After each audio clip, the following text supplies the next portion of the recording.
नमस्कार दोस्तों, मैं परवीन खातोला राजगुरु नवोदय क्लासेस में आप सभी का स्वागत करती हूँ। तो प्यारे दोस्तों, हमारा जो एग्ज़ाम है वो बहुत नज़दीक आ गया है। तो उसी लिए हमारा जो गणित का जो वहाँ पर पेपर आता है, यानी खंड जो दो भाग होता है, उसमें हमारा अंकगणित परीक्षण किया जाता है। वहाँ 20 क्वेश्चन हमारे आते हैं। तो आज मैं आपको वो 20 क्वेश्चन बताने वाली हूँ जो एग्ज़ाम में आपके आने वाले, यानी ऐसे ही प्रश्न वहां पर पूछे जाते हैं। तो प्यारे दोस्तों, क्लास को पूरा देखिएगा। तो क्लास स्टार्ट करते हैं। हमारा पहला प्रश्न है कि एक विद्यालय में 704 डेस्क है जिन्हें 22 कक्षाओं में रखना है। यदि प्रत्येक कक्षा में बराबर डेस्क रखने हो तो प्रत्येक कक्षा में कितने डेस्क रखे जाएंगे। प्रत्येक का मतलब एक का हमें निकालना है। जब एक का हमें निकालना होता है तो हम क्या करते हैं, भाग देते हैं। ठीक है, तो कुल डेस्क कितनी थी हमारे पास? कुल डेस्क बराबर है 704। ठीक है, और कक्षाओं की संख्या कितनी है? कक्षा है हमारे पास 22। तो 22 कक्षाओं में रखना है। प्रत्येक में कितनी डेस्क रखी जाएगी? तो यहाँ क्या कर लेंगे, हम भाग लगा देंगे, यानी 704 डेस्क का भाग 704 में किसका भाग लगा देंगे? 22 का, कक्षाओं का भाग लगा देंगे। तो 2 से 2 एकम 2, 2 एकम 2, 2 से 2 तिया 6, 1 बच गया, 2 पंजे 10, 2 दूनी 4। ठीक है, 11 से काटते, 11 एकम 11, 11 तिया 33, 2 बच गए, 22 हो गए, 11 दूनी 22। तो कितना हो गया? 32। कितना हो गया? 32, यानी 32 डेस्क रखी जाएगी। प्रत्येक कक्षा में क्या रखी जाएगी? 32 डेस्क रखी जाएगी। तो ए हमारा क्या हो जाएगा? सही जवाब हो जाएगा। प्यारे बच्चों, क्या हो जाएगा? ए हमारा सही जवाब हो जाएगा, 32 डेस्क रखी जाएगी। अगला प्रश्न है हमारा कि 6 अंकों की बड़ी से बड़ी संख्या तथा छोटी से छोटी संख्या जो सभी अंकों 0, 4, 6 तथा 8 और ब्रैकेट में लिखा हुआ है कि अंक दोहराए जा सकते हैं से बनाई जा सकती है का अंतर है। यानी संख्या भी बनानी है और कितने अंकों की बनानी? 6 अंकों की, जबकि अंक दिए हुए हैं 4। कितने दिए हुए हैं? केवल 4 दिए हैं। तो यहाँ ब्रैकेट में लिखा है कि आप अंकों को दोहरा सकते हैं। तो बड़ी से बड़ी बनानी है और छोटी से छोटी बनानी है और उनका क्या करना है? अंतर करना है। 3 बातें करनी है, बड़ी से बड़ी, छोटी छोटी बनानी है और उनका अंतर करना है। अंक हमारे पास 0, 4, 6, 8। अब 8 4 ही अंक है, लेकिन हमें बनानी है 6 अंकों की। तो यहाँ पर एक बात कही गई थी ब्रैकेट में कि अंक दोहराए जा सकते हैं या अंकों की पुनरावृत्ति हो सकती है, एक ही बात है। ठीक है, तो हम 4 अंकों दिए हुए हैं और हमें 6 अंकों की बनानी है। तो बड़ी बनाने के लिए, बड़ी जब हम बनाएंगे 6 अंकों की बड़ी, देखिए 6 अंकों की बड़ी से बड़ी, इन अंकों के प्रयोग से बनाएंगे। 6 अंकों की बड़ी से बड़ी मतलब इन अंकों के द्वारा। ठीक है, तो बड़ी से बड़ी बनाएंगे तो बड़े अंक का प्रयोग हम बार बार करेंगे, बार बार यानी जितनी जरूरत है मैं उतनी बार करेंगे। तो एक बार हम 8 लिखेंगे। अब हमें 6 अंक बनाने हैं, 2 और अंक हमें जोड़ने पड़ेंगे, 2 अंक और जोड़ने पड़ेंगे, यानी तो फिर 8 को हम 2 बार और प्रयोग में ले लेंगे। ठीक है, फिर 6, फिर 4 और फिर 0। ठीक है, बड़ी बनाने के लिए सबसे पहले बड़ा अंक, फिर उससे छोटा, उससे छोटा, उससे छोटा लिखेंगे। ठीक है, लिख दिया। लेकिन हमने 8 को 2 बार फिर दोबारा क्यों लिया? क्योंकि हमें 6 अंकों की बनानी थी, अंक दिए हुए थे हमें 4। अगर हम ये बनाते तो हमारी यही बनती अंक बड़ी वाली, 8, 6, 4, 0 यही बनती। लेकिन हमें 6 अंकों की बनानी थी, तो फिर हमने 8 को 2 बार और प्रयोग में लिया। क्यों लिया? क्योंकि बड़ी बनानी थी, इसलिए बड़े अंक का प्रयोग आपको बार बार करना है। तो यहाँ 2 बार और जरूरत थी, 2 बार किया। अगर 7 अंकों की पूछते तो 1 बार और कर देते, अगर 8 अंकों की पूछते तो 1 बार और इस्तेमाल करते। ठीक है, तो ये 6 अंकों की बन गई, बड़ी से बड़ी इन अंकों से। अब 6 अंकों की छोटी से छोटी बनानी, क्या बनानी है? छोटी से छोटी। तो छोटी से छोटी बनाएंगे तो छोटे अंक का प्रयोग करेंगे हम। ठीक है, क्या करेंगे? छोटी से छोटी, छोटे अंक का प्रयोग हम करेंगे। छोटा अंक हमारे इनमें चारों में से 0 ही है। ठीक है, लेकिन 0 को आगे तो रख नहीं सकते, तो पहले तो 0 से बड़ा वाला 4 है, इसको रखेंगे, क्योंकि 0 कभी भी आगे रखेंगे तो फिर संख्या का मान क्या हो जाता है? कम हो जाता है। तो 4 और फिर 0 का 1 बार तो करना ही था, 2 बार और, जैसे 8 का 1 बार तो करना था, 2 बार और किया। तो 0 का 1 बार करना ही था, 2 बार और कर देंगे, फिर उसके बाद में 6 और उसके बाद में 8। तो ये बन गई हमारे इन अंकों से 6 अंकों की छोटी से छोटी संख्या। ठीक है, अब इनका क्या करना है? अंतर पूछा है। अंतर का मतलब है घटा देना है। तो 0 में से 8 में जाते 1 उधार लिए 10, 10 में से 8 गए तो 2, यहाँ कितने रह गए 13, 3, 1 उधार लिए तो कितने हो गए 13, 13 में 6 गए तो 7, यहाँ कितने रह गए 5, 5 में से 0 गए तो 5, यहाँ कितने 8 उधार लिए तो 8 में से 0 गए तो 8, 8 में से 0 गए तो 8 और 8 में से 4 गए तो 4। ठीक है, तो क्या आ गया हमारे 4,88,572, क्या आ गया 4,88,572। तो ए हमारा क्या हो जाएगा सही जवाब हो जाएगा, ए हमारा क्या हो जाएगा बच्चों सही जवाब हो जाएगा। तो इस तरीके से समझकर आपको करना है। आपको दिखने में तो ऐसा लगेगा अरे छोटी संख्या बड़ी संख्या बनाने फटाफट से कर देंगे, तो बहुत समझ के आपको वहां पर करना है। ठीक है, अगर आप गलत कर लोगे तो फिर गलत वाला आंसर भी आपको ऑप्शन में जरूर मिलेगा। ठीक है, आगे बढ़ते हैं, अगला प्रश्न है हमारा कि निम्न में से कौन सा संख्या समूह बड़ी संख्या से छोटी संख्या की ओर जा रहा है, यानी और, ठीक है ना, बड़ी संख्या से छोटी संख्या की ओर जा रहा है, यानी बड़ी से छोटी का मतलब है सबसे बड़ी फिर से छोटी छोटी इस तरीके से जा रहा है। यानी कहने की बात है कि अवरोही क्रम में, अवरोही मतलब घटते क्रम में बताना है, सीधी सी बात है। बड़ी से छोटी की ओर का मतलब घटते क्रम और छोटी से बड़ी की ओर मतलब आरोही क्रम यानी बढ़ते क्रम। तो यहाँ बड़ी से छोटी की ओर जा रहा है। ठीक है, तो यह ऑप्शन दिए हुए चार ऑप्शन है, चारों में जो 4 संख्या दी हुई है उनके अंक सभी में 5 अंकों की है, तो उनको हमें देखना है कि किस में जमे हुए हैं। ठीक है, तो यहाँ से पहले ऑप्शन में देखते हैं तो 81,427 आ गया। ठीक है, बड़ी थी, फिर 16,300 छोटी, फिर 82, फिर बड़ी आ गई, फिर 63 छोटी आ गई, यानी ए ऑप्शन तो हमारा गलत हो गया। बी ऑप्शन देखते हैं, 16,378 छोटी है, फिर उससे बड़ी आ गई 63,178, फिर उससे बड़ी 82,341, फिर छोटी आ गई 81,427। तो छोटी फिर बड़ी फिर बड़ी फिर छोटी, यानी क्रम सही नहीं है, तो बी ऑप्शन भी हमारा क्या हो गया गलत हो गया। सी ऑप्शन था देखिए 81,427, बी ऑप्शन था 82,341, 81 फिर 82 हो गए, फिर क्या हो गए 63,178 कम हो गए, फिर क्या हो गए फिर कम हो गए 16,378। तो यहाँ से तो सही था लेकिन आगे 81 और फिर बढ़ गया, फिर यहाँ से घट गया। ठीक है, तो यहाँ पर सी भी हमारा क्या हो जाएगा गलत हो जाएगा।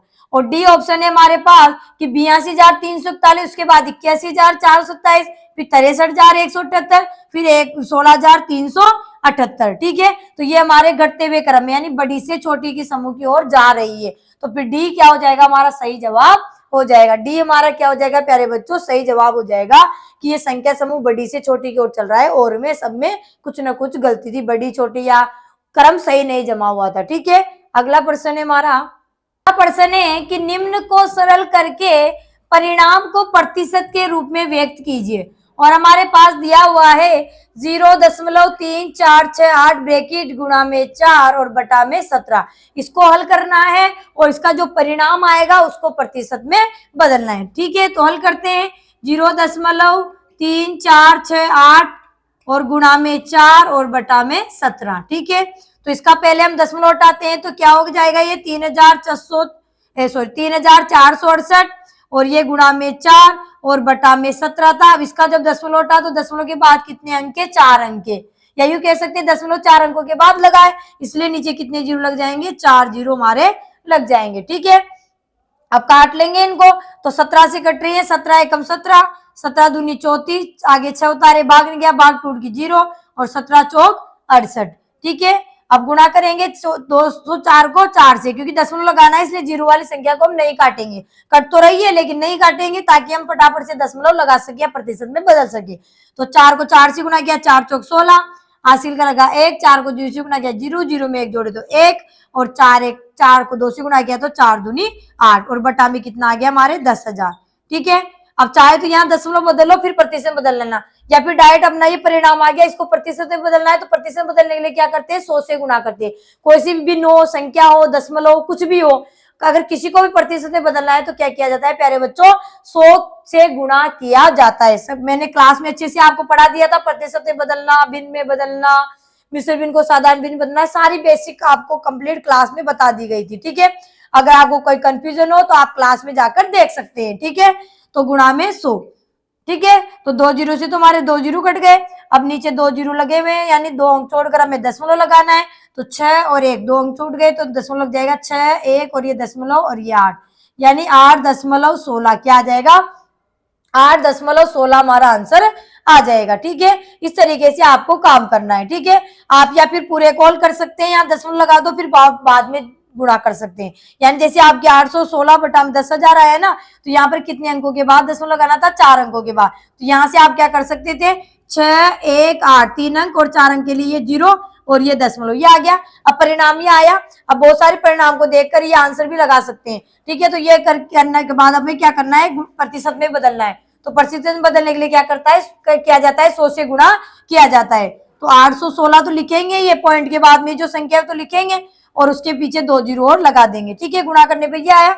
अब दशमलव कितने अंकों के बाद? 4, 1, 2, 3, 4। तो यहाँ पर भी 1, 2, 3, 4, तो यहाँ पे लगा देंगे, तो 8.16 कह सकते हैं। ठीक है, क्योंकि दशमलव के बाद संख्या और संख्या के बाद जीरो का कोई मतलब नहीं होता। तो इसको हम 8.1600 आए, तो इसको हम 8.16 भी कह सकते हैं। तो इस तरीके से कर सकते हैं, या डायरेक्ट आपके 10,000 आए तो प्रतिशत में यही बदल लीजिए, तो 2 जीरो से 2 जीरो कट जाएगा, नीचे 2 जीरो थे तो 2 अंकों के बाद में दशमलव लग जाएगा। ठीक है, तो हमारा आंसर क्या आ जाएगा? सी हमारा सही आंसर हो जाएगा। प्यारे बच्चों, क्या हो जाएगा? सी हमारा सही आंसर हो जाएगा 8.16। ठीक है, अगला प्रश्न है हमारा, अगला प्रश्न है हमारा, ब्रैकेट 1/2 प्लस 3/8 प्लस 7/16 ब्रैकेट बंद का दशमलव समतुल्य है। यानी इसको हल करना है और हमें दशमलव में बदलना है, दशमलव के समान बताना है। समतुल्य मतलब उसके जैसा। इसका आंसर क्या आएगा जब हम इसको दशमलव में बदलेंगे? तो कोई दिक्कत नहीं है, भिन्न के रूप में दिया हुआ है तो कोई दिक्कत नहीं, भिन्नों को जोड़ लेंगे, जोड़ने के बाद उसका दशमलव रूप बना लेंगे। हम दशमलव में बदलना जानते हैं, भिन्न में बदलना जानते हैं, प्रतिशत में बदलना जानते हैं, जिसमें बदलना चाहे उसमें हम बदल सकते हैं। तो 1/2 प्लस 3/8 प्लस 7/16। अब जब भिन्नों को जोड़ा जाता है और उनके हर क्या होते हैं? असमान होते हैं। तो भिन्नों को जोड़ने के लिए ऐसे नहीं है कि अंश अंश को जोड़ दिया, हर को जोड़ दिया, नहीं, उनको क्या किया जाता है? पहले हरों को समान किया जाता है, और हरों को समान करने के लिए हरों का लसर निकाला जाता है। तो हर है हमारे 2, 8 और 16। ठीक है, तो इनका लसर कितना आएगा? 16 ही आएगा। ठीक है, नहीं है आपको पता, आप आराम से निकाल सकते हैं 2, 8, 16 का। ठीक है, तो अब भाज्य संख्याओं का ही भाग लगाकर करते हैं हम।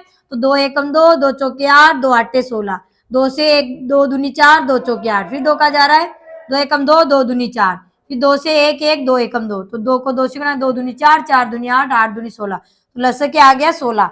इस तरीके से आप निकाल सकते हैं। अगर आपको पता है कि 16 आएगा तो फिर 16 आएगा, मतलब वो छोटी छोटी संख्या है जिसमें ये जो लसा आता है ना, वो एक छोटी छोटी संख्या होती है जिसमें दी हुई संख्याओं का भाग पूरी पूरी बार जाता है। तो 2, 8, 16 का भाग में पूरी पूरी बार जा रहा है, इससे छोटी संख्या नहीं होगी। इससे बड़ी हो सकती है लेकिन छोटी नहीं होगी। ठीक है, चलिए 2 का भाग 16 में कितनी बार गया? लसक को जो है हमने हर के रूप में लिख दिया, यानी इनके सबके हर अब 16 बन गए। तो अंश चेंज करें तो 2 का भाग 16 में कितनी बार? 8 बार, और 8 को अंश से गुणा किया, अंश में 1 है तो 8 एकम 8, प्लस 8 का भाग 16 में कितनी बार गया? 2 बार, 8 दूनी 16, और 2 को अंश से गुणा किया, अंश में 3 है तो 3 दूनी 6, प्लस का निशान है, प्लस लगा देंगे। 16 का भाग 16 में कितनी बार गया? 1 बार, और 1 को अंश से गुणा करें, अंश में 7 है, 7 एकम 7।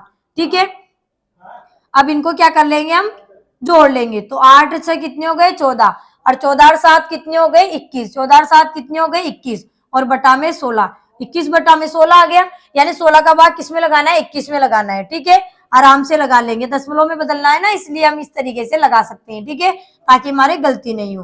तो 16 एकम 16, 16 दूनी 32 ज्यादा आ जाएंगे, 16 एकम 16, घटाएंगे, 1 में 6 जाते 11, 11 में 6 गए तो 5। ठीक है, और यहाँ 1 बच गया, 1 में से 1 गया तो 0। अब आगे बढ़ाना है क्योंकि दशमलव में आंसर लाना है, तो फिर क्या कर देंगे? यहाँ पर क्या लगा देंगे? दशमलव, और दशमलव लगते हैं यहाँ पर 0। अब 16 का भाग 50 में कितनी बार गया? 16 48, 16 64 ज्यादा होंगे, 16 48, कितने बच गए? 2, यहाँ पे 0। अब दशमलव के बाद हम हर बार शेषफल में आगे 1 जीरो उतार सकते हैं, 2 नहीं उतार सकते, केवल 1 ही जीरो उतार सकते हैं। तो 1 जीरो उतारते कितने हो गए? 20, 20 में 16 का भाग कितनी बार जा रहा है? 1 बार, 16 एकम 16, कितने बच गए हमारे? 4। ठीक है, फिर आगे जीरो उतारे, कितनी बार गया? 16 दूनी 32, कितने बच गए हमारे? 8। ठीक है, फिर आगे जीरो उतारे तो 16 का भाग 80 में कितनी बार गया? 16 पंजे 80, 16 पंजे 80, तो 0 0। ठीक है, तो यानी हमारा क्या गया? इस बार दशमलव में मान क्या आया हमारा? 1.31225, यानी इसको जब हमने हल किया तो दशमलव में इसका रूप क्या आया?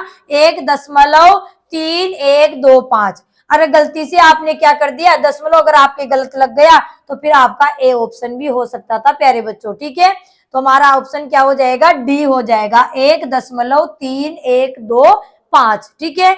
अगला प्रश्न है हमारा कि निम्न व्यंजक को सरल कीजिए, यानी एक व्यंजक दिया हुआ है, इसको आपको हल करना है, इसका परिणाम क्या आएगा।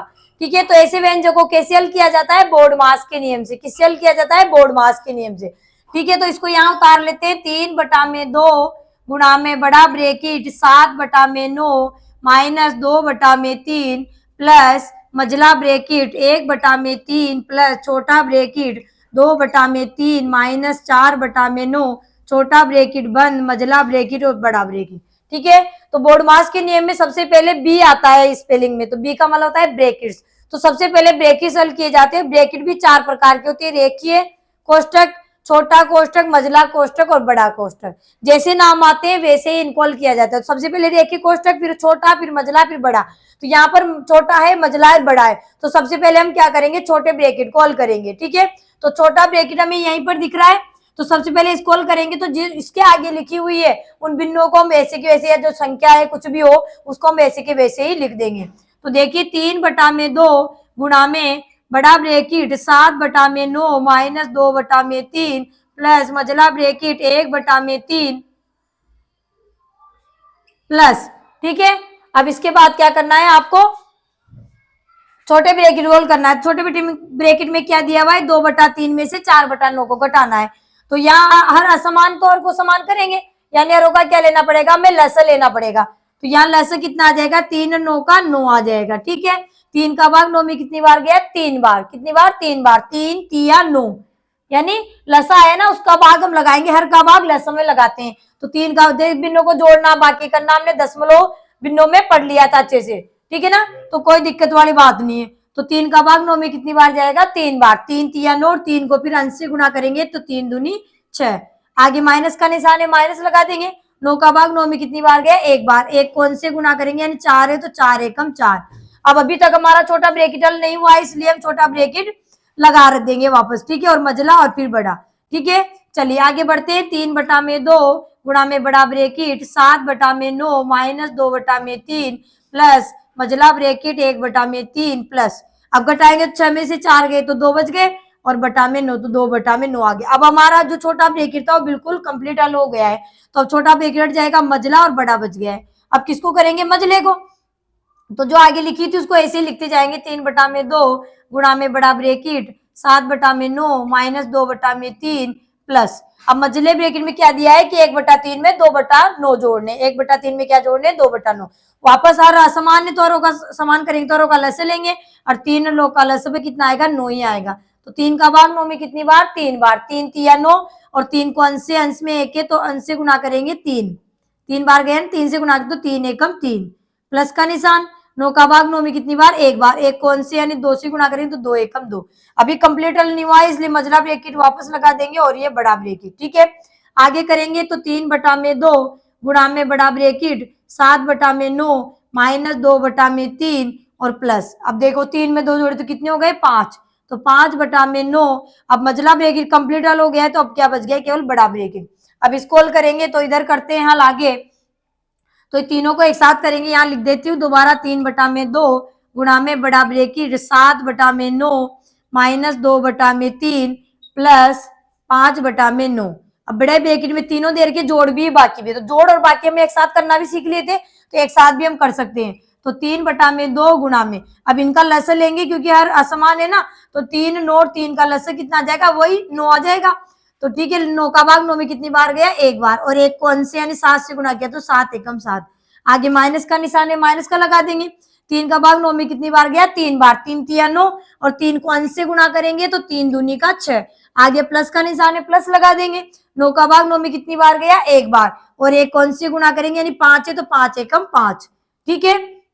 अब अभी हल नहीं हुआ, इसलिए बड़ा ब्रैकेट वापस लगा देंगे, और 3/2 गुणा में अब हल करेंगे। तो देखिए ये 7 है, इसके आगे निशान नहीं, इसका मतलब प्लस का है, और ये प्लस का है, तो प्लस प्लस की संख्या प्लस के साथ जुड़ेगी। तो 7 और 5 कितने हो गए, 12, और 12 में से ये 6 माइनस के, तो ये घटेंगे तो कितने बच गए, 6 बच गए। भाई 7 और 5 12, 12 में 6 गए तो 6। ठीक है, 6 और ये बटा में 9, तो 6/9 आ गया। क्या आ गया, 6/9। ठीक है। अब ये अब क्या बच गया, 3/2 को गुणा करना है 6/9 से। तो गुणा का क्या नियम होता है कि अगर कट रही है संख्या तो काट लेते हैं, नहीं कटी तो अंश को अंश से गुणा और हर को हर से गुणा। तो कट रही की हमारी, तो कट रही 3 से 3 एकम 3 और 3 से 3 तिया 9। ठीक है, 3 से कट रहा है ऊपर 3 एकम 3 और 3 दूनी 6। ठीक है, 2 से कट रहा है 2 एकम 2 और 2 एकम 2। तो ऊपर बच गया 1, तो 1 गुणा में 1 यानी 1/1 और 1 को 1 से गुणा किया तो 1। तो 1/1 का मतलब क्या हो गया, 1 होता है। 1/1 का मतलब 1 हुआ, नीचे 1 का मतलब होता है नहीं एर के रूप में, एर में 1 आ जाए तो उसका मतलब 1 का भाग 1 में 1 बाहर जाएगा। या किसी संख्या में देखो वही आती है तो बटा में हर जब आ जाए 1 तो उसका कोई मतलब नहीं, तो उसको हम हटा भी सकते हैं तो लगा भी सकते हैं। तो हमारा आंसर क्या आ गया, 1। क्या आ गया हमारा आंसर, 1। तो इस व्यंजक का परिणाम क्या आ जाएगा, यानी सरल करने पर क्या आ जाएगा, हमारा सी सही है, जवाब हो जाएगा 1 आ जाएगा। ठीक है, अगला प्रश्न है हमारा, प्रश्न है हमारा कि यहाँ दिखाए गए आयताकार ठोस का आयतन क्या है।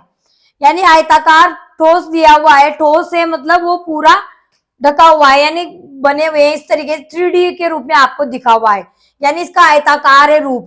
तो आयताकार हमने किसे पढ़ा था कि जो घनाभ होता है उसकी आकृति जो होती है वो 6 फलकों से बन के होती है और 6 के 6 फलक होते हैं आयताकार। और जो घन हमने पढ़ा था वो घन क्या होता है, 6 वर्गाकार पृष्ठों या फलकों से मिलकर बनती है आकृति। तो ये आयताकार से बना हुआ है, ठोस है, तो इसका आयतन पूछा है। तो आयतन हम क्या निकालते हैं, 3D यानी त्रिविमीय आकृतियों का निकालते हैं। तो यहाँ पर देखिए ये 5 सेंटीमीटर दे रखा है, यहाँ से यहाँ तक इसकी क्या हो जाएगी, ये लंबाई।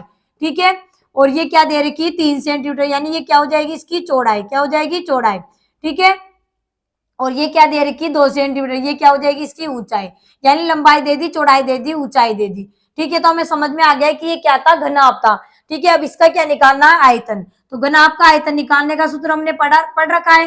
तो आयतन निकालने का सूत्र क्या होता है, लंबाई गुणा में चौड़ाई गुणा में ऊंचाई। यानी आयताकार था, इसका मतलब ये क्या बन गया, घनाभ बन गया। तो घनाभ का आयतन हो जाएगा। अगर इसके वर्गाकार होता है तो फिर ये क्या बन जाता है, घन बन जाता है, क्योंकि घन किससे बनता है, वर्गाकार पृष्ठों से, और घनाभ किससे बनता है, आयताकार पृष्ठों से। ठीक है बच्चों, तो यहाँ पर लंबाई चौड़ाई ऊंचाई, लंबाई कितनी 5 सेंटीमीटर, चौड़ाई कितनी 3 सेंटीमीटर, ऊंचाई कितनी 2।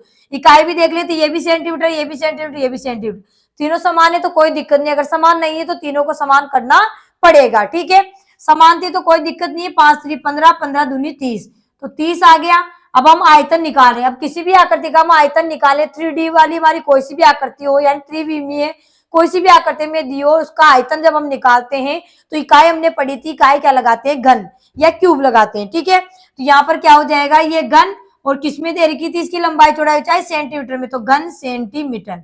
और अगर क्षेत्रफल होता है तो हम वर्ग लगाते हैं, तो यहाँ आ जाएगा 30 घन सेंटीमीटर। यानी इस दी हुई आकृति का जो आयतन होगा वो क्या होगा, 30 घन सेंटीमीटर।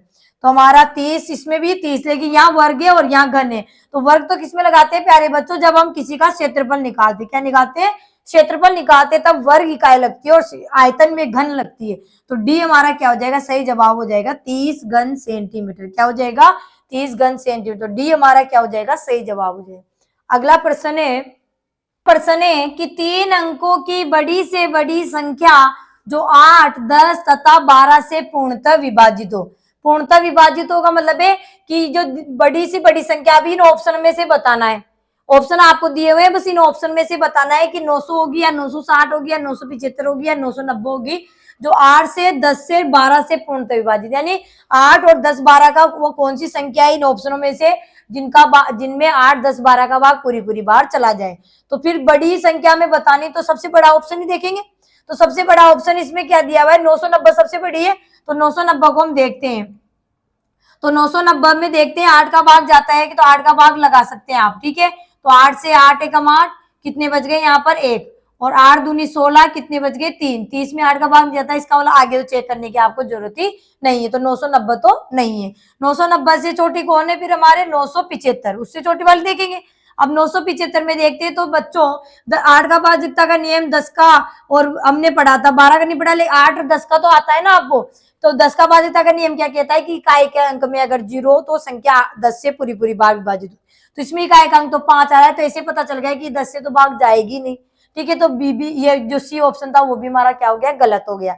अब उसके बाद है 960। ठीक है, 960 में हम लगाते हैं तो 8 का भाग लगाएंगे, तो 8 का भाजकता का नियम कहता है कि इकाई दाई सैकड़े में अगर इकाई दाई और सैकड़े से बनी संख्या में 8 का भाग चला गया तो संख्या 8 से विभाजित होती। तो 8 से ऐसे भी भाग जा रहा था, 8 एकम 8, 1 बच गया, 8 दूनी 16, भाग टूट गई 0। 8 से हो गया। अब 960 में 10 का देते हैं तो इकाई का अंक 0 है तो 10 से जाएगा ही जाएगा, ठीक है ना। तो आपको देने की जरूरत नहीं है, अगर देगी तो आपके छिन्नड़ में आएंगे, 0 से 0 कट गया, छिन्नड़ में आगे, ठीक है। और 12 का लगाएंगे तो 12 का भी जाता है, हमें पता है 12 का 12 अंटे छिन्नड़ में, भाग टूट गई 0। तीनों का चला गया, 8 का भी चला गया, 10 का भी चला गया, 12 का, तो 960 हो गई। अब 900 को आप चेक करोगे तो 900 को भी आप चेक कर लो, बोले 900 को चेक करेंगे तो 8 का भाग जा रहा है कि देखिए 8 एकम 8 कितने बच गए यहाँ पर 1, अब 8 एकम 8 कितने बच गए 4, ठीक है, सॉरी 2, कितने बच गए 2, तो 20 हो गई। 20 में 8 का भाग जाता है नहीं तो फिर ये भी गलत हो गई, और 10 का तो जाएगा, फिर 12 का, यानी 8 का नहीं गया तो आगे चेक करने की जरूरत ही नहीं है, ठीक है। तो क्या हो जाएगा 960। 960 3 अंकों की बड़ी से बड़ी संख्या है जिनमें 8, 10 और 12 का भाग पूरी पूरी बार चला जाएगा। इस तरीके से ऑप्शन से आप कर सकते हैं, ठीक है, ऑप्शन से आप कर सकते हो। तो बी हमारा क्या हो जाएगा, सही जवाब हो जाएगा। अगला प्रश्न है हमारा, हमें संख्या दी हुई है यहाँ पर 1,69,390 और उसमें भाग लगाना है 13 को, 13 का भाग लगाना है, को सरल करने पर प्राप्त होता है, ठीक है। सीधी सी बात है, 13 का भाग लगा देंगे, इस तरीके से लगा सकते हैं या बटे में रखकर भी आप लगा सकते हैं, ठीक है। 1,69,390, ठीक है। तो 13 का भाग 1 में नहीं जाएगा, अच्छा लेंगे 16 में चला जाएगा, 13 एकम 13, कितने बच गए हमारे 3, यहाँ बच गए 0, आगे उतारे 9, 39 हो गए, 13 3 39, कितने बच गए हमारे 0 0, ठीक है। आगे उतारे 3, जब आगे उतारने के बाद भाग नहीं जाता क्योंकि 13 का भाग आगे संख्या उतारने के बाद भी नहीं गया तो हमारा भाग टूट गया, तो यहाँ क्या लगा देंगे, भाग टूट गई 0, फिर आगे उतारेंगे 9, 13 3 39, कितने बच गए हमारे 0 0, आगे उतारे 0 और आगे उतारने पर भी भाग नहीं गया तो भाग टूट गई 0। अब दशमलव में तो करना है नहीं, एक दशमलव करते तो आगे हम बढ़ाते तो फिर कुछ और करते, ठीक है।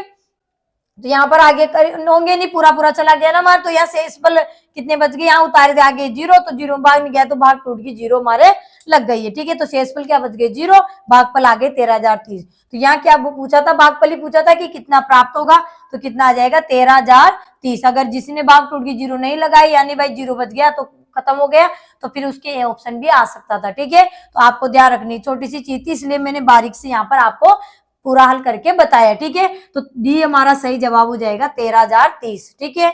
अगला प्रश्न है हमारा, अगला प्रश्न है कि एक घनाभ आकार टंकी का आयतन यानी क्षमता 12 लीटर है, यानी 12 लीटर पानी इस टंकी में आता है, टंकी का आकार है घनाभ आकार का। यदि इस टंकी के आधार का क्षेत्रफल 750 वर्ग सेंटीमीटर है तो टंकी की ऊंचाई है। तो आयतन से हमने ऊंचाई निकालना जाना था, तो उसका सूत्र होता था आयतन बटा में लंबाई इंटू चौड़ाई।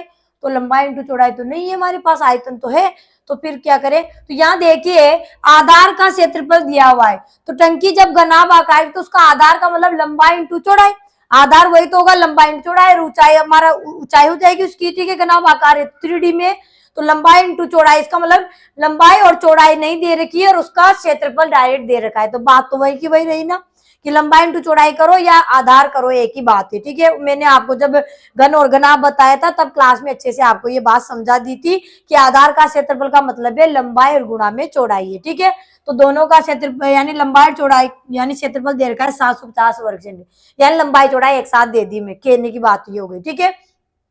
अब सबसे मेन बात है कि आयतन हमें लीटर में दे रखा है और हमारी ये सेंटीमीटर में यानी लंबाई चौड़ाई, तो जब तक तीनों एक में नहीं हो जाती है यानी आयतन और लंबाई चौड़ाई चाहे सभी एक में नहीं हो जाए तब तक सवाल सही नहीं होता है। तो यहाँ पर देखिए आयतन बराबर हमें क्या दिया हुआ है, आयतन बराबर दिया है हमें 12 लीटर, तो यहाँ लीटर है और हमारी लंबाई चौड़ाई सेंटीमीटर, क्योंकि यहीं से पता चल गया वर्ग सेंटीमीटर आया, इसका लंबाई चौड़ाई सेंटीमीटर में, तो ऊंचाई भी सेंटीमीटर में आएगी, आंसर भी यहाँ में दिए हुए। इसका मतलब है किसको बदलना पड़ेगा, आयतन को बदलना पड़ेगा, तो आयतन को घन सेंटीमीटर में बनाना पड़ेगा।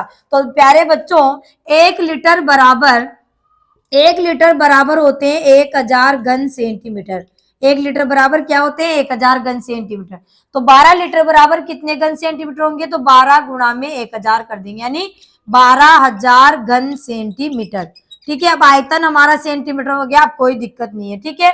हमें क्या निकालनी है, ऊंचाई, क्या निकालनी है ऊंचाई, तो ऊंचाई का सूत्र क्या होता है, आयतन बटा में लंबाई गुणा में चौड़ाई, या दूसरी चीज हम ऐसे लिख सकते हैं कि आयतन बटा में आधार का क्षेत्रफल, दोनों ही बात एक ही है। आयतन बटा में लंबाई इंटू चौड़ाई लिखो या आयतन बटा में आधार का क्षेत्रफल लिखो, यानी आधार का मतलब लंबाई इंटू चौड़ाई आ गई। ठीक है, तो आयतन कितना 12,000। ठीक है, लंबाई कितनी है, आधार का क्षेत्रफल कितना है 750, तो ये 750। ठीक है, एक जीरो से तो एक जीरो कट गया, 5 से काट लीजिए, 5 एकम 5, 2 बच गए, 5 आम 25, 5 से 5 दूनी 10, 2 बच गए, 20 हो गए, 5 चौक 20, जीरो बन गया, भाग टूटी जीरो। फिर 5 से काट लीजिए, 5 3 15, 5 से 5 चौके 20 और कितने बच गए 4 और 5 आटा 40। फिर 3 से काट लीजिए, चाहे तो आप डायरेक्ट 75 से भी काट सकते हैं, लेकिन आराम से तसल्ली से काटेंगे तो आंसर गलत नहीं होगा।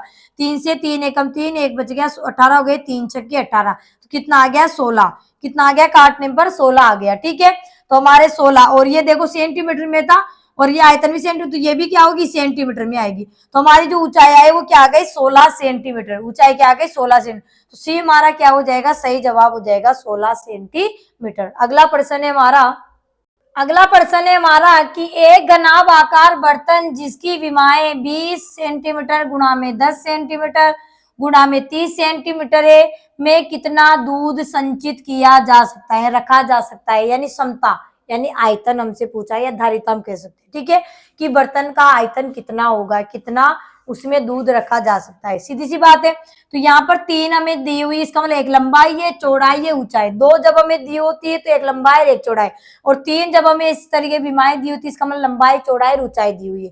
ठीक है, हमें निकालना है कितना दूध रखा जा सकता है, जो संचित किया जाता है, तो इसका मतलब हमें क्या निकालना पड़ेगा, आयतन, और वो किसका है, किस आकार का है, घनाभ आकार का है बर्तन, तो घनाभ का आयतन बराबर लंबाई गुणा में चौड़ाई गुणा में ऊंचाई।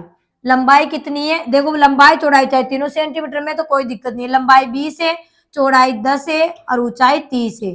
गुणा करेंगे, 2 एकम 2, 2 तिया 6 और 3 जीरो लगा दो तो कितना हो गया 6000, और क्या आएगा, आयतन में घन लगाते हैं तो घन सेंटीमीटर, 6000 घन सेंटीमीटर हमारा आंसर आ जाएगा। ठीक है, अब 6060 है यहाँ पे तो, और 60 लीटर है, लीटर दे रखा है, तो 6000 घन सेंटीमीटर है, इसका मतलब हम उसको लीटर में बदल सकते हैं। अभी हमने पढ़ा था कि 1 लीटर बराबर क्या होता है, 1000 घन सेंटीमीटर होते हैं। 1 लीटर बराबर क्या होते हैं, 1000 घन सेंटीमीटर।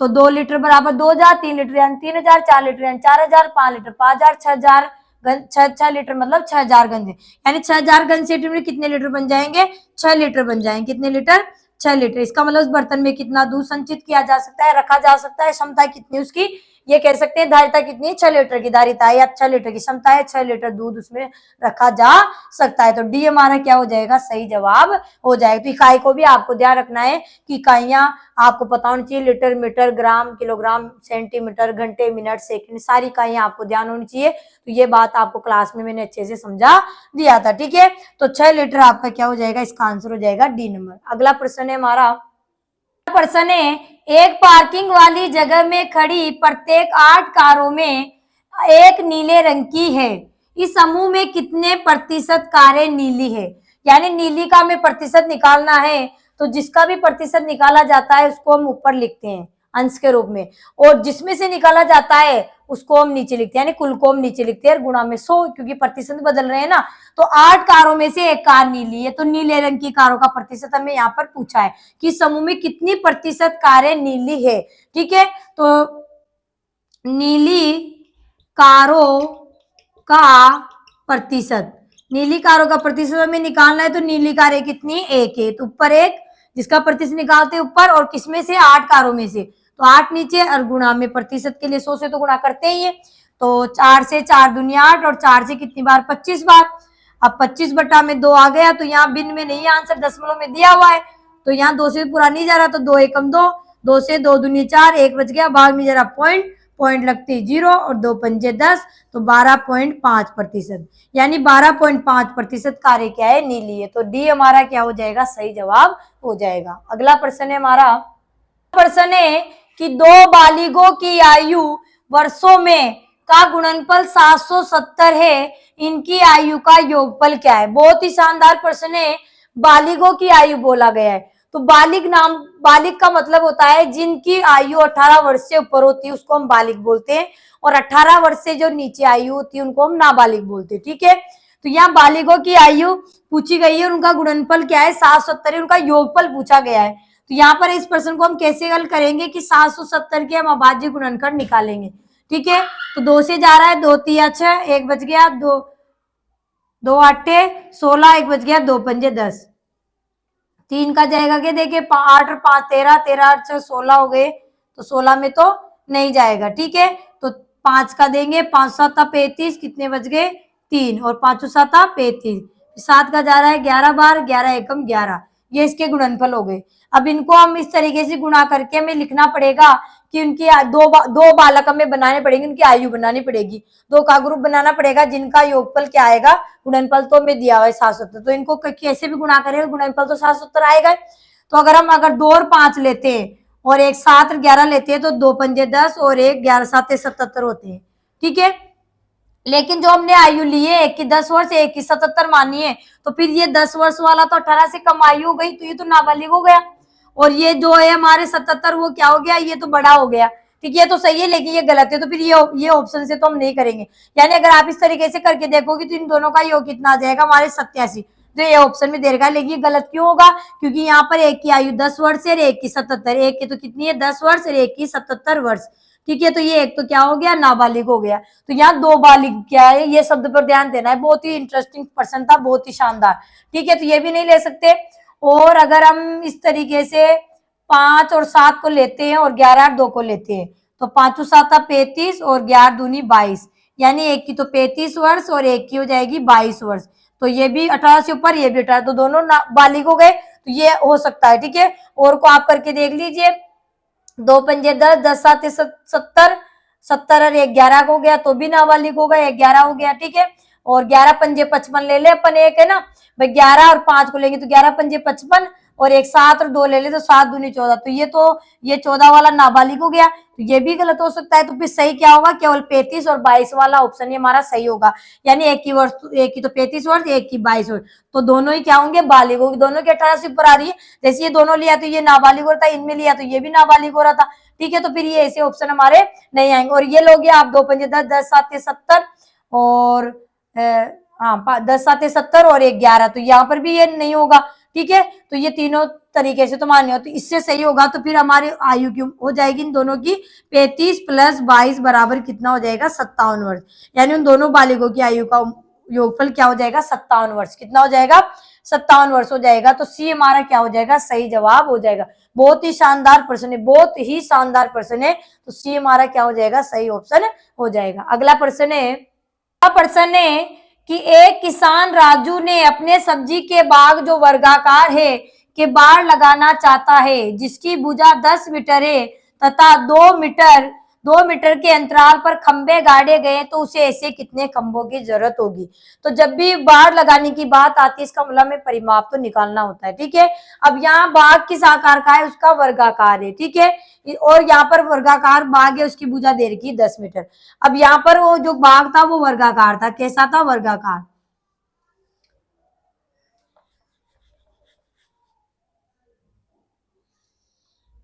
ठीक है, वर्गाकार था, जिसकी भुजा 10 थी, यानी 10 है तो ये भी 10, ये भी 10, ये भी 10 मीटर मीटर मीटर मीटर। ठीक है, इस बाग के क्या लगा रहा है, वो बाढ़ लगाना चाहता है, और यहाँ पर खंबे गाड़े गए 2-2 मीटर के अंतराल पर, अंतराल मतलब दूरी पर। जैसे एक खंबा यहाँ गाड़ दिया तो एक खंबा यहाँ गाड़ दिया, एक खंबा यहाँ गाड़ दिया, ऐसे खंबे लगा रहा है। ठीक है, बोला है कितने खंबों की जरूरत होगी, तो कितने खंबे लगाएंगे, तो यहाँ चारों तरफ लगाएंगे खंबे, तो इसके लिए हमें क्या निकालना पड़ेगा, परिमाप। तो पहले तो हमें क्या निकालना पड़ेगा, बाग का परिमाप, की बाग कितना मीटर है। बाग का परिमाप बराबर क्या हो जाएगा, 4 गुणा में भुजा। क्यों होगा 4 गुणा में भुजा, क्योंकि बाग वर्गाकार, तो वर्ग का परिमाप क्या होता है, 4 गुणा में भुजा। तो 4 गुणा में भुजा कितनी देर की, 10 मीटर, तो 10 चौक 40 मीटर का उसका बाग हो गया। अब 40 मीटर का बाग हो गया, अब 2-2 मिनट के अंतराल पर 2-2 मीटर छोड़कर खंबे गाड़े गए, तो 2 का बाग लगा देंगे, सीधी सी बात है। सवाल बहुत बड़ा था लेकिन बहुत शानदार था। ठीक है, तो 2 से कट गए 20 बार, यानी 20 खंबों की उससे जरूरत पड़ेगी। कितने खंबे जरूरत पड़ेगी, ऐसे 20 खंबे उसको लाने पड़ेंगे बाढ़ लगाने के लिए। तो डी हमारा क्या हो जाएगा, सही जवाब हो जाएगा। अगला प्रश्न है हमारा कि यदि 278.10 भाग 13.5 बराबर 20.6, तो 27,810 भाग 1.35 बराबर क्या होगा। ठीक है, तो बहुत शानदार प्रश्न है। 278.10 में अगर हम एक 13.5 का भाग लगाते हैं तो बराबर आते हैं 20.6। ठीक है। और अगर अब हमें दिया हुआ है कि 27,810 में हम 1.35 का भाग लगाएंगे तो क्या हमारा परिणाम आएगा। तो आपने ध्यान से देखा होगा कि अगर इनके दशमलव नहीं लगा होता तो क्या ये और ये दोनों समान है क्या, तो आप कहोगे कि हाँ ये समान है। अगर दशमलव नहीं है तो ये 27,810 है और यहाँ पर 135 है, और ये भी 27,810 है, ये भी 135 है बटा में। ठीक है, दोनों समान है। तो दोनों जब समान होंगे तो आंसर भी दोनों के समान ही आएंगे। लेकिन देखिए यहाँ पर जब इसका दशमलव हटाते, देखो इसको साधारण बना के देखते हैं, 27,810 और बटा में ये 135।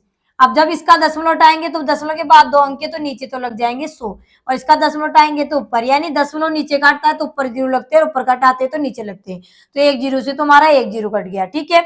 अब यहाँ पर 135 का भाग जब हम 27,810 में लगाते हैं तो हमारे 206 आते हैं। नैन पॉइंट नहीं मानना है। अब यहाँ नीचे 10 भी तो बचे हुए थे, बचे हुए ना हमारे 10, तो 10 बचे हुए, इसका मतलब एक अंक के बाद हमें क्या लगाना है, दशमलव, इसलिए यहाँ 20.6 आया था। आंसर 206 आएगा, लेकिन जब दशमलव की बात करें तो 20.6 आ जाएगा। ठीक वैसे ही देखिए यहाँ पर जब इसको दशमलव हटा देंगे तो ये क्या हो जाएगा, 27,810 बटा में 135। अब ऊपर तो दशमलव लगाया था, नीचे लगा था, नीचे का हटाएंगे तो ऊपर क्या लग जाएंगे 100। ठीक है, तो ये भी यही हो गई 27,810 बटा में 135। इसका आंसर भी तो क्या आएगा, 206 आएगा। आएगा कि नहीं आएगा, आएगा, यानी इसको काटने पर 206 तो आएगा। लेकिन हमारे अब नीचे कुछ नहीं, ऊपर बचे हमारे 100। भाई ये तो केवल इसी का आंसर आया, जैसे इसका आया था ना यहाँ पर इन दोनों का 206 और नीचे एक 10 बचे थे, जीरो बचे थे, इसलिए एक संख्या के बाद दशमलव लगा था। तो यहाँ पर भी यहाँ तक देखिए तो इसका आंसर 206 आएगा, लेकिन ऊपर हमारे 100 बचे, नीचे बचते तो 2 अंक बाद लगता, लेकिन ऊपर बचे तो ऊपर तो गुणा होता है ना भाई, कहने का मतलब 135 कितनी बार कट गया, 206 बार। तो यहाँ पर 206 को 100 से गुणा करेंगे तो कितने हो जाएंगे, 2 जीरो लगा देंगे, यानी 20,600। यानी बिना हल किए आप आराम से इस तरीके से कर सकते हैं। अगर नहीं भी आए तो आप इसको आराम से हल कर लो, काट लो, और काटने के बाद में पॉइंट हटा के सरल करके काट लो और फिर 100 से गुणा कर दो, तो बात तो वही है। तो क्या आ जाएगा, 20,600 हमारा आंसर आ जाएगा। बिना आप हल किए भी इस तरीके से पहले वाली चीज दे रखी है उससे आप इसको हल कर सकते हैं। वो गुणा में भी हो सकती है तो भाग में भी हो सकती है। गुणा वाला भी हमने कर लिया, भाग वाला भी हमने करके सीख लिया। ठीक है, तो क्या आ जाएगा, सी हमारा सही जवाब हो जाएगा 20,600। ठीक है, आप अगर इस तरीके से देखो कि यहाँ पर 2 अंकों के बाद लगाए तो डायरेक्ट हम 2 अंकों के बाद लगा दे तो 2.6 भी आपका आ सकता है, 2.06, तो 2.06 भी आपके डी ऑप्शन में दे रही है। तो ऐसी गलती आपको नहीं करनी, समझकर आपको जवाब देना है। ठीक है, तो हमारा क्या हो जाएगा, सी हमारा क्या हो जाएगा, सही जवाब हो जाएगा। अगला प्रश्न है हमारा, अगला प्रश्न है, एक गाड़ी 96 किलोमीटर प्रति घंटा की गति से, गति मतलब चाल से, एक स्टेशन से 1:45 बजे पर चलती है। 168 किलोमीटर की दूरी पर दूसरे स्टेशन पर ये कितने बजे पहुंचेगी। ठीक है, तो हमें गति दे रखी, यानी चाल दे रखी, चाल बराबर है 96 किलोमीटर प्रति घंटा, और हमें क्या दे रखी है, दूरी भी दे रखी है। दूरी बराबर कितनी है, 168 किलोमीटर। ठीक है, दूरी दे दी और चाल दे दी, तो हमें क्या निकालना है, समय, और समय निकालकर कितने बजे चली थी उसमें जोड़ देना है। तो पहले इकाइयां देख लेते, चाल है किलोमीटर में, यानी चाल में दूरी किलोमीटर में है और हमारी दूरी भी किलोमीटर, यानी समान है। जब समान आ जाती तो हमें बदलने की जरूरत नहीं पड़ती है। तो हम क्या निकाल लेंगे, समय। तो समय बराबर क्या होगा, दूरी बटा में चाल। अब जो समय आएगा वो किस में आएगा, तो चाल के अनुसार ही आएगा। चाल में समय घंटे में, तो हमारा भी आंसर घंटे में ही आएगा, क्योंकि चाल के अनुसार ही दूरी और समय बनता है, समय और दूरी से ही चाल हमारी बनती है, हमने अच्छे से जान लिया था। तो दूरी है 168 और हमें हमारे पास चाल है 96। ठीक है, चलिए काटते हैं, 12 से कट जाएगा, 12 अंटे 96 और 12 से 12 एकम 12, 4 बज गए, 12 चौकना 48। ठीक है, फिर 2 से कट रहा है, 2 चौके 8 और 2 सत्ते 14। ठीक है, तो 7 बटा में 4 घंटे आ गए, क्या आ गए, 7 बटा में 4 घंटे। तो हम इसको कैसे लिख सकते हैं, 4 एकम 4 और यहाँ 3 बज गए, तो एक सही 3 बटा में 4 घंटे। तो इसको अगर हम घंटे मिनट में लिखना चाहे तो 1 घंटा तो पूरा, और 3 बटा 4 को मिनट बनाएंगे तो किससे गुना करेंगे, 60 से गुना कर लेंगे। ठीक है, तो 4 से कितनी बार, 15 बार। ठीक है, 15 थी 45, यानी क्या हो गया, 45 मिनट, यानी 1 घंटा और 45 मिनट। एक सही 3 बटा 4 घंटे का मतलब क्या हुआ, 1 घंटा पूरा और 45 मिनट। ठीक है, तो 1 घंटा 45 मिनट लगे तो कितने बजे चली थी गाड़ी हमारे, 1:45 पे चली थी। और पहुंचने में 1 घंटा 45 मिनट लग गया, तो 1 बजकर 45 मिनट में 1 घंटा और 45 मिनट जोड़ेंगे तो 5 और 5 0 हासिल, भाई 5 और 5 10 की 0 हासिल का 1, 4 4 8 और 1 9 और 1 और 1 कितने हो गए 2, 2 बजकर 90 मिनट। तो 90 मिनट नहीं होते, 60 मिनट में 1 घंटा बन जाता है। तो 60 मिनट घंटा इधर दे देंगे तो ये तो बन जाएंगे 3, और यहाँ कितने रह जाएंगे 30 मिनट रह जाएंगे। क्यों रह जाएंगे? क्योंकि 60 मिनट तो इधर चले गए ना, तो इधर जाती है तो घंटे, तो 2 घंटे कितने हो गए 3 घंटे, और यहाँ 30 मिनट रह गए। तो 3 बजकर 30 मिनट में, यानी 3:30 बजे वो गाड़ी अपने स्थान पर पहुंच जाएगी, 3:30 पर। ठीक है, तो हमारा क्या आ जाएगा, बी हमारा सही जवाब हो जाएगा 3:30 बजे। 3:30 कह सकते हैं, 3:30 या 3:30 बजे गाड़ी अपने स्थान पर पहुंच जाएगी, यानी दूसरे स्टेशन पर पहुंच जाएगी। तो बी हमारा क्या हो जाएगा, सही जवाब हो जाएगा। अगला प्रश्न है कि शुक्रवार को एक सर्कस में 1250 लोग देखने आए। शनिवार को शुक्रवार की अपेक्षा 3 गुना लोग देखने आए। इन दोनों दिनों में कुल मिलाकर कितने लोग सर्कस देखने आए? दोनों दिन मतलब शुक्रवार और शनिवार। तो शुक्रवार को तो कितने लोग आए थे? शुक्रवार को आए थे हमारे 1250 लोग। और क्या बोला गया है यहाँ पर, शनिवार के दिन क्या हुआ, शुक्रवार की अपेक्षा 3 गुना लोग ज्यादा है। तो 1250 शुक्रवार को आए, तो शनिवार को कितने हो गए, तो 1250 का 3 गुना निकाल देंगे। 3 गुना मतलब 3 से गुणा कर देंगे, तो 3 से गुणा करेंगे तो 0, 3 पंजे 15 हासिल का 1, 3 दूनी 4 1 7, 3 एकम 3, यानी 3750 आए। ठीक है, 3 गुना ये हो गया। तो बोला है दोनों दिनों मिलकर, तो दोनों दिनों में मिलकर कुल कितने लोग आए, तो दोनों दिनों में कुल देखने आए, दोनों दिनों में कुल देखने आए बराबर कितने हो जाएंगे, तो 1250 प्लस 3750 जोड़ लेंगे तो 0, 5 5 10 हासिल का 1, 7 और 2 9 और 1 10 0 हासिल का 1, 3 और 1 4 1 5, यानी 5000 लोग आए। दोनों दिनों का मिलकर पूछा है मैं। अगर आपने एक दिन का निकाल लिया यानी शनिवार का भी बता दिया तो 3750 भी मैं आंसर में दिया हुआ है। ठीक है, यहाँ बोला है कि दोनों दिनों में कुल मिला कितने आए, तो शुक्रवार को 1250 आए थे, शनिवार को शुक्रवार की अपेक्षा 3 गुना लोग आए थे। तो इसका 3 गुना क्या हो गया, 3750। तो दोनों को जोड़ेंगे तो कितना हो गया 5000। तो बी हमारा क्या हो जाएगा, सही जवाब हो जाएगा। अगला प्रश्न है हमारा, प्रश्न है कि निम्न में से कौन सा कथन 33 तथा 97 के लिए सत्य है? तो पहला कथन है कि दोनों अभाज्य संख्याएं हैं। तो देखिए 33 और 97 दे रखा था, तो 97 तो अभाज्य है लेकिन 33 नहीं है, क्योंकि देखो 97 में एक और स्वयं का ही जाता है तो वो अभाज्य हो गई, लेकिन 33 में हमारे एक और स्वयं यानी 1 का और 33 के अलावा 3 का भी जाता है, 11 का भी जाता है, तो ये क्या हो गई, ये भाज्य हो गई। तो पहला कथन था कि दोनों भाज्य संख्या है क्या, तो दोनों भाज्य तो नहीं है, एक तो भाज्य एक अभाज्य, तो ए ऑप्शन तो हमारा क्या हो गया, कथन गलत हो गया, असत्य हो गया। दूसरा था कि दोनों सहभाज्य संख्या है क्या, तो 33 और 97 का जब हम निकालेंगे मसह, तो सहभाज्य संख्या किसे कहते हैं, कि ऐसी दो संख्याएं जिनका मसह पर क्या हो, एक हो, उन्हें हम सहभाज्य संख्याएं कहते हैं। तो 33 और देखो 97 भाज्य संख्या थी, तो इसमें तो 1 और 97 का ही भाग जाएगा। ठीक है, और इसमें 1 का जाएगा, 3 का जाएगा, 11 का जाएगा। ठीक है, 11 33 होते हैं ना, 3 का 1 का। ठीक है, तो यहाँ पर हमारे क्या हो जाएगा, तो यहाँ पर हमारे जोड़े नहीं बनेंगे, बस एक एक का दोनों में जा रहा है, तो जिनका मसब एक होता है वो क्या होती है, सहभाज्य संख्या होती है। तो बी कथन हमारा क्या हो जाएगा, सत्य हो जाएगा। सी को भी देख लेते हैं, क्या दोनों 11 के गुणज क्या, तो 11 का भाग 33 में तो जाता है, 11 33, लेकिन 97 नहीं जाता, तो 33 तो है 11 का गुणज, लेकिन 97 नहीं है, तो सी कथन भी हमारा क्या हो जाएगा, गलत हो जाएगा। ठीक है, 33 का भी जाएगा ना, अभी 33 1 3 11 33। ठीक है, ये 4 हो जाएंगे, 1 का भाग 33 बार, 3 का 11 बार, या 11 का 3 बार। ठीक है ना, यहाँ पर तो यहाँ पर सीधी सी बात थी कि ये क्या हो जाएगी, यहाँ पर सहभाज्य हो जाएगी। फिर क्या दोनों सम संख्याएं है क्या, तो दोनों सम संख्याएं नहीं है, क्योंकि इसमें इकाएकांक देखिए 7 है, इसमें 3 है, तो जिसका इकाएकांक 0 3 0 सॉरी 1, जिस संख्या का इकाएकांक 1 3 5 7 9 संख्या विषम होती है, और जिस संख्या का एकांक 0, 2, 4, 8 होता है वो सम होती है। तो यहाँ एक एकांक 3 और 7 था, तो ये दोनों क्या है हमारी, दोनों विषम संख्या है। तो यहाँ पर लिखा था क्या दोनों सम संख्या है क्या, तो कथन हमारा असत्य हो जाएगा। हमें बोला है कौन सा कथन सही है ना, इनमें से कौन सा कथन सत्य है, सही है मतलब सही है, सत्य है, ठीक है। तो क्या हो जाएगा, बी हमारा सही हो जाएगा कि दोनों सहभाज्य संख्या है, दोनों अभाज्य भी नहीं है, दोनों 11 की उनज भी नहीं है, दोनों सम भी नहीं है, ठीक है। तो क्या है, दोनों सहभाज्य संख्या है, क्योंकि जब इनके हम जोड़े बनाएंगे या फिर हम जब अभाज्य गुणनखंड करेंगे जब जोड़े बनाएंगे तो जोड़ा नहीं बनेगा, उनका मसब जब जोड़ा नहीं बनता तो मसब एक ही माना जाता है। तो ऐसी दो संख्याएं जिनका मसब एक होता है उनको हम सहभाज्य संख्याएं कहते हैं। तो बी हमारा क्या हो जाएगा, सही जवाब हो जाएगा। अगला प्रश्न है हमारा, प्रश्न था कि निम्न पैटर्न को देखते हुए लुप्त संख्या ज्ञात कीजिए।